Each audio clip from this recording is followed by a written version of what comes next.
हाजी मलंग बाबा दरगाह का मदारिया सिलसिले से है संबंध। मदारिया सूफी फाउंडेशन की प्रेस कॉन्फ्रेंस।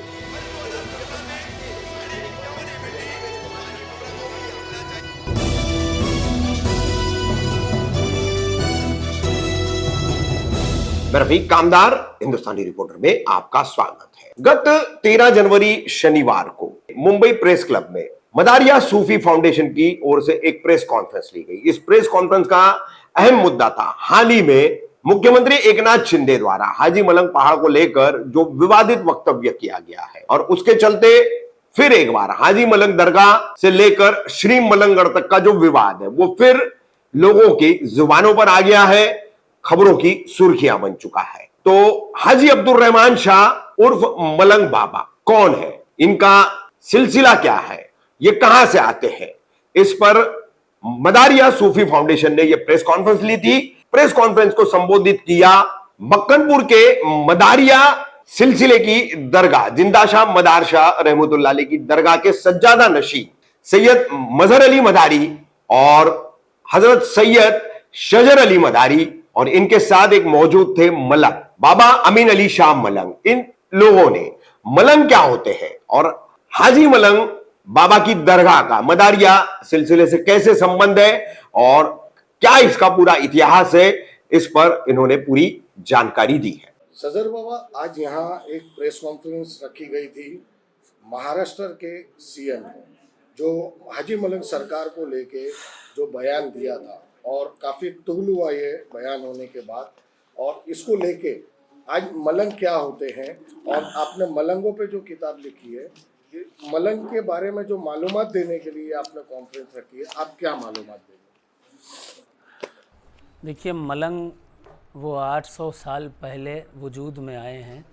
ये लफ्ज़ भी वजूद में आया है तकरीबन 800 साल पहले। हज़रत सैयद जमालुद्दीन जानेमन जन्नती रहमतुल्लाह अलैह, ये एक सूफ़ी थे। इनकी मज़ार हिलसा जती नगर बिहार में है, और ये हब्स दम करते थे, जिसे हिंदी में प्राणायाम कहते हैं। प्राणायाम करते थे, ये ला इलाहा इल्लल्लाह कह के सांस रोक लेते थे। तो मुसलसल 3 महीने तक आपने सांस को रोके रखा, जिसकी वजह से आपके सर के बाल के रोज़न से, धमनियों से जो है वो ब्लड आने लगा। लोगों ने आपके पीर हज़रत सैयद बदियुद्दीन ज़िंदा शाह मदार को ख़बर की, मदार पाक आए, आपने धूनी की राख को उठाकर आपके सर पे मल दिया, बाल आपके खून आना बंद हो गया बालों से, और आपने जब ला इलाहा इल्लल्लाह मुहम्मद रसूलुल्लाह पढ़कर कंप्लीट करके अपना ज़िक्र कंप्लीट करके जब आपने आँख खोली तो लोगों से पूछा कि मुझे मेरे पीर की खुशबू महसूस होती है। लोगों ने कहा हाँ, आपके पीर हज़रत सैयद बदियुद्दीन ज़िंदा शाह मदार रहमतुल्लाह अलैह तशरीफ़ लाए थे और ऐसा ऐसा वाक़या हुआ था।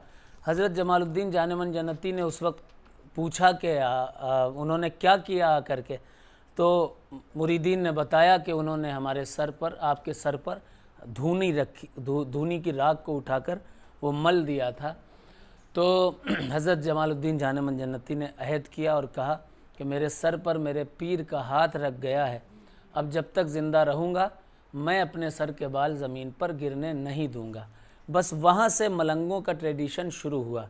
उन्होंने बाल बड़े बड़े रखे, बाल नहीं कटाए। फिर उनके फॉलोवर्स जो थे उन्होंने बाल नहीं कटाए। आपके सामने ये किताब 1800 ईस्वी की है, 224 साल पहले की किताब, जिस किताब को आप इंटरनेट पर भी सर्च कर सकते हैं, मुस्लिम फेस्टिवल्स इन इंडिया। इस किताब में पेज नंबर 163 पर साफ साफ लिखा है कि the founder of the Malang was a disciple of मदार। आप गूगल पर भी सर्च कर सकते हैं और थोड़ा करीब से भी ले लीजिए। ये पेज नंबर 163 रहेगा। किताब का नाम जो है वो मुस्लिम फेस्टिवल इन इंडिया है। ग्रेसिन डी टेसी ने लिखा है, और इसमें साफ साफ लिखा है कि मदार साहब के खलीफा थे जिन्होंने मलंग सिलसिला शुरू किया, मलंगों का सिलसिला शुरू किया। ये 224 साल पुरानी किताब है। दूसरी किताब है ये सूफ़ी ऑर्डर्स इन द दक्कन, यह भी इंटरनेट पर अवेलेबल है। 195वां पेज है। इसमें भी साफ साफ लिखा हुआ है, the salaam amongst these bands is not the ordinary Musalman salaam amongst बानवाज, it is love of God, answer love to all amongst malang and madaris. ये लिखा हुआ है मलंग एंड मदारीज, इट इज़ हक अल्लाह मोहम्मद मदार, आंसर दम पीर शाह मदार। जो मलंग सिलसिले मदारिया के होते थे उनका नारा जो होता था हक अल्लाह अल्लाह मोहम्मद मदार दम पीर शाह मदार। ये भी बहुत पुरानी किताब। फिर ब्रिटिश ने 1891 में पूरा ब्यौरा लिया था कि कितने मलंग हैं। तो ब्रिटिश ने distribution of the madari according to the census of 1891, तो इन्होंने ये बताया था कि पूरे के पूरे यूपी के चंद इलाकों में ही 1,48,000 मलंग थे। 1891 में 1,48,000 मलंग फ़कीर ये 1891 में थे। फिर ये 100 साल पुराना शजरा है जो कर्नाटक में मेरे मुरीद के पास मौजूद है। इस 100 साल पुराने शजरे में हज़रत सैयद बदियुद्दीन कुतुबुल मदार के खुलफा और उनसे जो जो वाबस्ता होते रहे उन सब का तज़किरा है। तो उसमें काजी मुतार का नाम है, सैयद अहमद बादी अपा का नाम है, काजी हमीद का नाम है और हज़रत कासिम मुनीरी का नाम है और यहाँ हज़रत अब्दुर्रहमान हाजी मलंग रहमतुल्लाह अलैह का भी नाम है। और ये किताब 125 साल पुरानी फ़ारसी की किताब है जिसको हज़रत अमीर हसन फंसूरी रहमतुल्लाह अलैह ने लिखा था। 125 साल 125 साल पुरानी किताब जिसका नाम है तज़किरतुल मुत्तकीन फ़ी अहवाल खुलफ़ाए बदियुद्दीन। इसमें हज़रत हाजी मलंग रहमतुल्लाह अलैह का शजरा लिखा हुआ है। हज़रत सैयद बदियुद्दीन कुतुबुल अक़ताब, अब चूँकि मैं गुजरात से आया हूँ, जल्दी में प्रोग्राम से डायरेक्ट आना पड़ा तो बुक्स नहीं ला सका, लेकिन प्रिंट आउट निकलवा के दिखाना चाह रहा हूँ। पेज नंबर 139 पर शजरा लिखा है कि हज़रत सैयद बदियुद्दीन कुतुबुल मदार, उनके मुरीद थे हज़रत सैयद जमालुद्दीन जान-ए-मन जन्नती, उनके मुरीद थे हज़रत परकाले इलाहदाद आतिशी, उनके मुरीद थे हज़रत शाह शहबाज, उनके पीर थे हज़रत शाह पीर माई पूत और उनके मुरीद जो थे वो थे हज़रत शाह हाजी मलंग मदारी रहमतुल्लाह अलैह। ये आपका शजरा है, 125 साल पुराना शजरा। फिर जितनी भी सिलसिले मदारिया के फ़ुकरा की मलंगों की किताबें होती हैं तो उनमें अलग अलग जगहों पर मलंगों का तज़किरा आता है। अब इसमें भी बहुत सारे मलंगों का तज़किरा है, मेरे पास बहुत सारी बुक्स हैं। कहने का मकसद ये है कि ये सब एकेडमिक चीज़ें जो हैं वो मैंने एक किताब में कंप्लीट लिख दी है। सब तो नहीं दिखाया जा सकता है, 100 साल 200 साल 300 साल 400 साल पुरानी किताबें हैं, सब यहाँ नहीं दिखाई जा सकती क्योंकि उनकी तादाद बहुत ज़्यादा है। तो सारा इस किताब में, मलंग किताब में जो है मैंने लिख दिया है। और अगर किसी को हज़रत हाजी मलंग रहमतुल्लाह अलैह की हिस्ट्री चाहिए है तो फिर ज़रूरी है कि वो इस किताब को पढ़े और इस किताब के लिए एक नंबर भी शाया किया गया था पहले, उस पर व्हाट्सअप करके इस किताब को मंगाया जा सकता है। अगर आप पत्रकार हैं तो आपके लिए किताब फ्री भेजी जाएगी, आप हाजी मलंग रहमतुल्लाह अलैह की हिस्ट्री पढ़ सकते हैं। और मोबाइल नंबर भी लिख लें, हमारे छोटे भाई का नंबर है, अगर आप पत्रकार हैं तो आपके लिए फ्री ये भेजी जाएगी।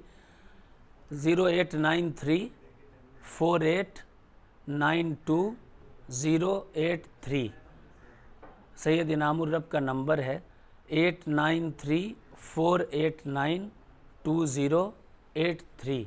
इस नंबर पर कांटेक्ट करेंगे तो अगर आप पत्रकार हैं तो फ्री आपको ये किताब भेज दी जाएगी और आप हज़रत हाजी अब्दुर्रहमान मलंग रहमतुल्लाह अलैह की पूरी हिस्ट्री अच्छे से पढ़ सकते हैं।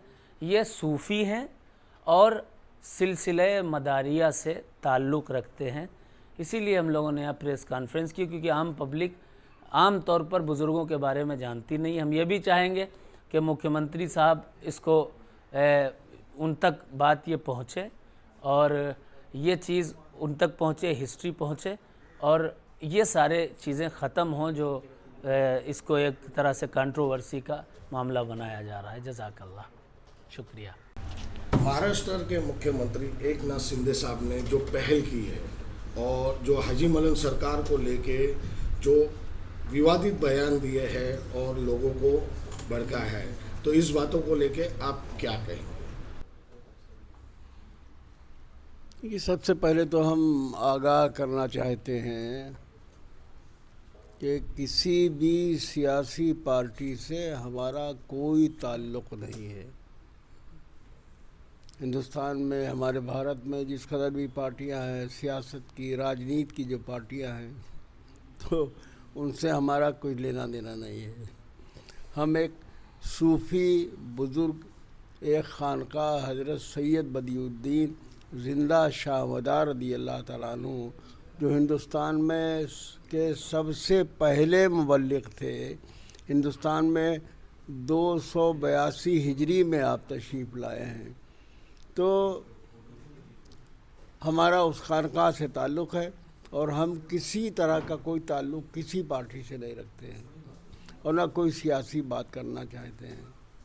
लेकिन ये बात ज़रूर है कि जो हक़ाइक़ हैं, जो सच्चाइयाँ हैं, वो लोगों तक पहुंचाने की हमारी जद्दोजहद हमेशा से रही है और आज भी ये कोशिश हम कर रहे हैं और हमारी नस्लें ये कोशिश करती रहेंगी कि जो सच्चाइयाँ हैं वो लोगों तक पहुँचें। सबसे पहली बात तो ये है कि लोग इस तज़ब्ब में हैं कि ये जो हाजी मलंग हैं तो ये कौन हैं, तो इस बात से ये बात हमारे सामने जो तहरीरें हैं उससे ये बात साबित होती है कि आप एक सूफ़ी मलंग और मदारिया सिलसिले के एक अज़ीम तरीन बुज़ुर्ग थे। इनके शजरात मौजूद हैं जो निस्बत अल्लाह के रसूल सल्लल्लाहु अलैहि वसल्लम तक पहुंचती है। वो निस्बत जो है आपकी हम लोगों के पास बाकायदा तौर पर मौजूद है।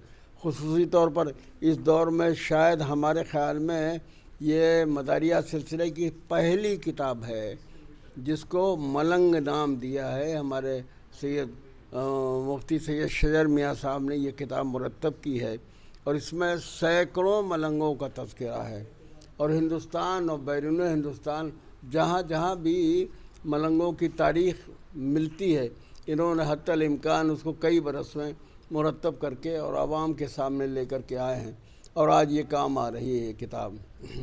तो मलंग मदारिया सिलसिले के अज़ीम तरीन बुज़ुर्ग होते हैं और ये एक दो नहीं, एक दौर था कि मलंगों की बाढ़ थी। एक अंग्रेज़ मौर्रिख़ है, उसने लिखा है, ऊथे ने अपनी किताब में, जो जर्मन की एक लेडीज़ है, उसने अपनी किताब में लिखा है कि सिर्फ़ अवध में 1,58,000 मलंग थे, सिर्फ़ अवध में। अवध के इलाके में जब इतने थे तो पूरे भारत में कितने होंगे और पूरी दुनिया में कितने मलंग होंगे, तो लाखों की तादाद मलंगों की थी। देखिए आज हमारे पास बैठे हुए हैं, इनको दिखाइए, ये मलंगों के सिलसिले ही की एक शाख हैं, जनाब अमीन अली साहब मलंग, तो ये उसी की शाख है। मलंग होते क्या हैं, देखिए इनके सर पर भेग है, इसको भेग कहा जाता है। और देखिए आज ये नहीं है कि हम पुरानी तारीख़ को बयान कर रहे हैं कि आपसे 100 साल 200 500 साल पहले बड़े बड़े बाल होते थे। आज भी इनके मुर्शिद गिरामी जिनका नाम मासूम अली मलंग है, उनका ये आलम है कि 22 फीट लंबे बाल उनके आज हैं। ये नहीं है कि पहले हुआ करते थे। ये मलंग बैठे हुए हैं, इनके बाल 13 फीट लंबे हैं। हमारे भाई सैयद शेखुल हिंद सैयद ज़ुल्फ़िकार अली साहब से मुरीद हैं एक मलंग, उनका नाम है हज़रत रफ़ीक मलंग साहब, तो वो भी ज़िंदा और सलामत हैं, अल्लाह देरगाह कायम रखे। उनका ये आलम है कि 13-14 फीट के उनके बाल हैं। तो ये कोई सैकड़ों बरस या हज़ारों बरस पुरानी कहानी नहीं है। आज जो चाहे वो देख सकता है। अब तो मोबाइल का दौर है, उस पर देख लीजिए और आकर के मुलाकात कीजिए और देखिए। तो ये मलंगों का सिलसिला चल रहा है 700 बरस से और इंशाअल्लाह ताला अल्लाह के फज़ल से क़यामत तक ये सिलसिला चलता रहेगा और ये सिलसिला मदारिया सिलसिले ही की एक शाख है। अब आप कुछ पूछना चाहें तो पूछें। मलंग बाबा, आज हाजी मलंग सरकार को लेके जो विवादित मामले चल रहे हैं और आज आप इस कॉन्फ्रेंस में मौजूद हैं, मलंगों की जिंदगी क्या होती है और मलंग क्या है, जो इस कॉन्फ्रेंस के जरिए मेन बताना था, वो हम आपसे जानना चाहेंगे। अस्सलाम वालेकुम। मेरा नाम आमिन बाबा मलंग, गुजरात। मैं इस चैनल के ज़रिए, मीडिया के ज़रिए ये दुनिया वालों को बताना चाहता हूँ, और ख़ास करके हमारा बम्बे के जो हुक्मराना हैं उनसे हम बताना चाहते हैं कि मलंग एक निहंग होता है, बाल ब्रह्मचारी होता है, उसका कोई घराना नहीं होता है, उसका परिवार नहीं होता है, वो एक अलग जिंदगी व्यतीत करता है, जंगलों में रहता है, पहाड़ों में रहता है, और वो अपनी ज़िंदगी व्यतीत करता है और इबादतें करता है और रब की इबादतें करता है, और दुनिया को अंदर भाईचारा मोहब्बत का पैगाम देता है कि यहाँ पे मलंगों के यहाँ पे जो भी आता है प्यार बांटता है, मोहब्बत बांटता है और एकता का पैगाम देता है। इसलिए हमारे बुज़ुर्गों ने कहा है कि सारे जहाँ से अच्छा हिंदुस्तान हमारा, हम बुलबुलें हैं इसके, ये गुलसितां हमारा, हिंदी है हम वतन है, हिंदुस्तान हमारा, तो हम वतन प्रस्त हैं। हमें चाहिए कि देश के अंदर एकता और अखंडता को कायम रखे और मोहब्बत और भाईचारे से रहे, ये इन फितनाखोरी बातों के अंदर ना आए। और यहाँ के जो वज़ीर आज़म, उनसे हम कहना चाहते हैं, विनती करना चाहते हैं कि जो कुछ बातें हो रही है वो ना होते हुए एकता और मोहब्बत की बातें करें, भाईचारे की बातें करें। अस्सलाम वालेकुम।